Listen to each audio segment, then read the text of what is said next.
Prezados irmãos, estamos mais uma vez juntos, dessa forma virtual, mas que bom que nós podemos ouvir a voz de Deus juntos. Eu espero que essa mensagem encontre você em paz e com saúde. Nós vamos ler a conclusão do livro de Eclesiastes, chegamos ao fim de mais uma série, capítulo 12, a partir do verso 8. Vamos ouvir a leitura. Tudo sem sentido, diz o mestre. Nada faz sentido, nada faz sentido. Além de ser sábio, o mestre também ensinou conhecimento ao povo. Ele escutou, examinou e colecionou muitos provérbios. Procurou também encontrar as palavras certas e o que ele escreveu era reto e verdadeiro. As palavras dos sábios são como aguilhões, a coleção dos seus ditos como pregos bem afiados, provenientes do único pastor. Cuidado, meu filho, nada acrescente a eles.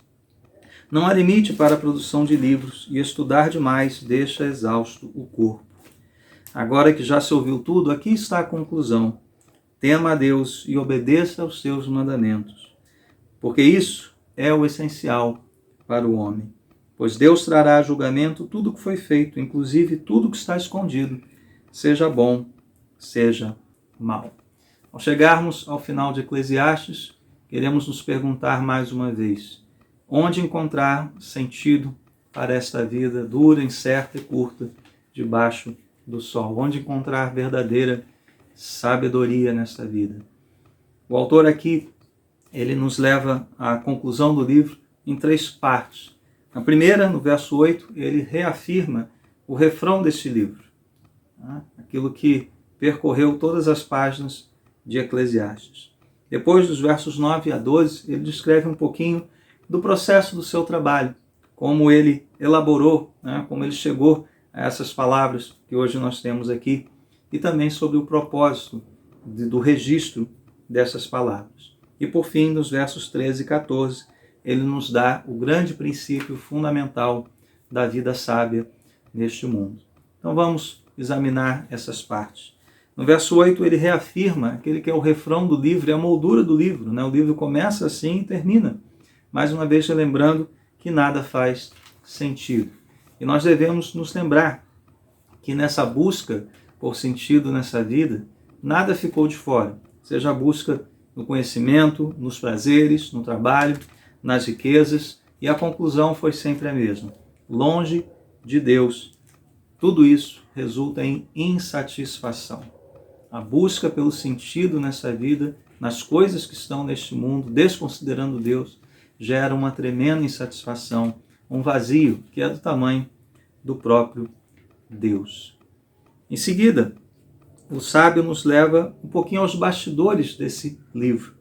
Nós lemos que, além de ser sábio, o mestre ensinou conhecimento ao povo. Veja a preocupação pastoral, a preocupação aqui não apenas de teorizar no seu gabinete, mas de levar isso ao povo. Portanto, estamos aqui diante de sabedoria prática, sabedoria para o nosso dia a dia, sabedoria para vivermos bem debaixo do sol. Ainda no verso 9, ele nos fala um pouquinho do seu trabalho. 3 verbos são usados aqui, Escutou, examinou e colecionou. Ou seja, um trabalho árduo, um trabalho sério, um trabalho dedicado. A preocupação em investir tempo e esforço para que nós tivéssemos acesso a esta sabedoria. Continuando no verso 10, o texto nos diz que ele procurou encontrar palavras certas. Aqui isso nos fala da sua habilidade literária, do quanto ele também se esforçou para comunicar-se bem conosco, para nos dar uma exata noção do que ele queria dizer. Palavras apropriadas, palavras corretas, e mais do que isso, e mais importante talvez, seja o fato de que ele escreveu o que era reto e verdadeiro. Aqui um compromisso com a verdade, uma honestidade intelectual, não ignorando a realidade dos fatos. E como nós estamos carentes disso, não é verdade? As informações que nos chegam, os pareceres, as notícias, o que quer que seja, como muitas delas não têm compromisso com a verdade, mas sim com uma ideologia, com um projeto de poder. Portanto, nós temos a certeza de que aqui este autor, ele se esmerou, em nos conduzir à verdade. No verso 11, ele nos fala do propósito do registro dessas palavras. Como já vimos, a preocupação dele era ensinar ao povo. Então aqui nós temos essa imagem do aguilhão. As palavras dos sábios são como aguilhões. Aguilhão é um instrumento para conduzir o rebanho, né, que dava uma espetadazinha, né, machucava um pouquinho. Assim são as palavras de sabedoria. Elas podem nos ferir, elas certamente nos confrontam, mas elas nos dirigem para o caminho certo, para o caminho do bem, para o caminho da verdade, para o caminho da beleza, para o caminho da bondade. Então as palavras são como aguilhões. Portanto, o primeiro propósito é dirigir. O segundo propósito é fixar estas verdades em nossos corações. A imagem aqui é a do prego, né? Prego bem fixado. E onde essas verdades são fixadas? Dentro do coração. A Bíblia fala disso vez após vez. Guardar a palavra de Deus no nosso coração, para não pecarmos contra o Senhor. Mas veja que tudo isso, todo esse esforço, todo esse trabalho, é algo dele, foi algo humano, algo que foi feito pelo pregador, mas as suas palavras são palavras inspiradas por Deus. Diz aqui, no final do verso 11, que tudo isso é proveniente do único pastor, do bom pastor, do pastor que conduziu Israel, do pastor que nos conduz hoje também. Essas palavras são as palavras daquele que é chamado de o Logos, aquele que é o princípio de toda sabedoria e ordenamento deste mundo. São as palavras de Cristo para nós. Cristo que esteve presente desde a fundação do mundo, ordenando todas as coisas, ordenando a realidade. Por isso que nada faz sentido sem Ele. Ele é a pedra angular, Ele é o ponto central de toda a realidade. E quais são essas lições que as palavras de Deus, que essas palavras inspiradas por Deus, querem fixar em nossos corações? Primeira verdade nós já vimos, a verdade de que a busca pelo sentido desta vida longe de Deus não faz sentido, é vaidade, é correr atrás do vento. A segunda verdade é que Deus é dono de absolutamente tudo. Ele é dono do tempo, Ele é o doador da vida, Ele é o soberano.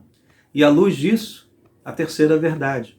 Considerando Deus como dono, centro de todas as coisas, o melhor que cabe ao homem fazer é comer, beber e aproveitar a recompensa do seu trabalho, desfrutar de todo o bem que Deus nos dá nessa curta, incerta e dura vida debaixo do sol. Essa é uma espécie de segundo refrão do livro.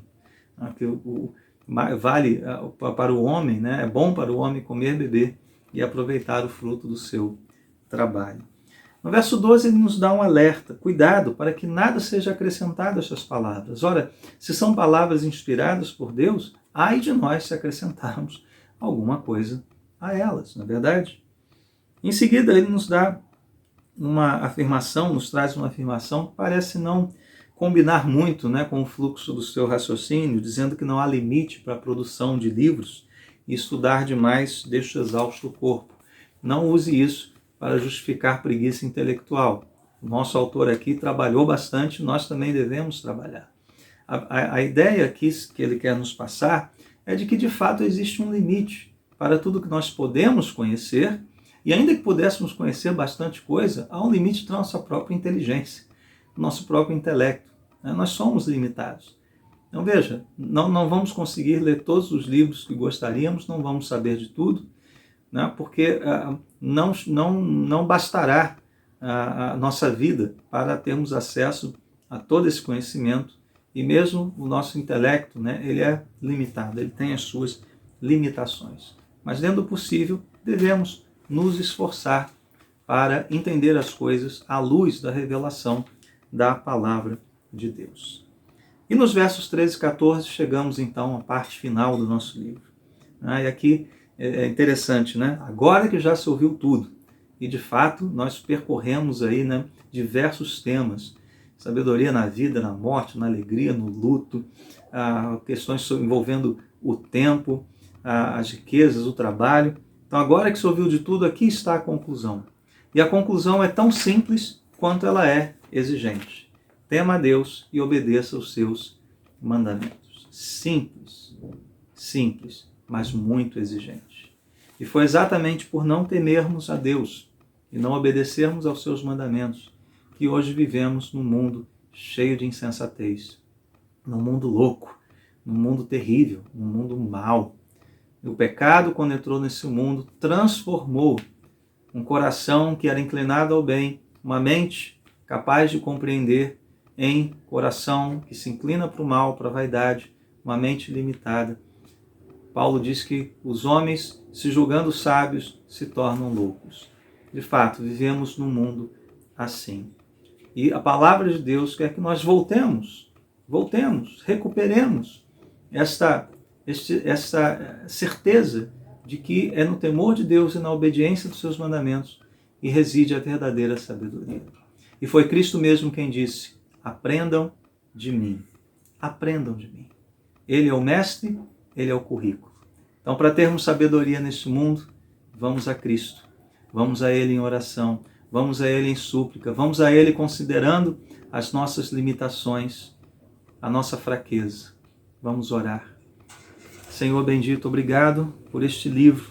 Obrigado pela sabedoria acumulada, ó Deus, pelo sábio de Eclesiastes, e que hoje, Senhor, nos orienta, nos instrui. Que esta verdade esteja fixada em nossos corações para nos conduzir ao caminho da verdade, ao caminho da bondade, ao caminho da verdadeira vida. Livra-nos do mal, Senhor. Livra-nos da insensatez e tolice deste mundo. E abençoe, Senhor, cada família, cada lar, do maior ao menor, do mais novo ao mais velho. Eu te peço isso, em nome de Jesus. Amém.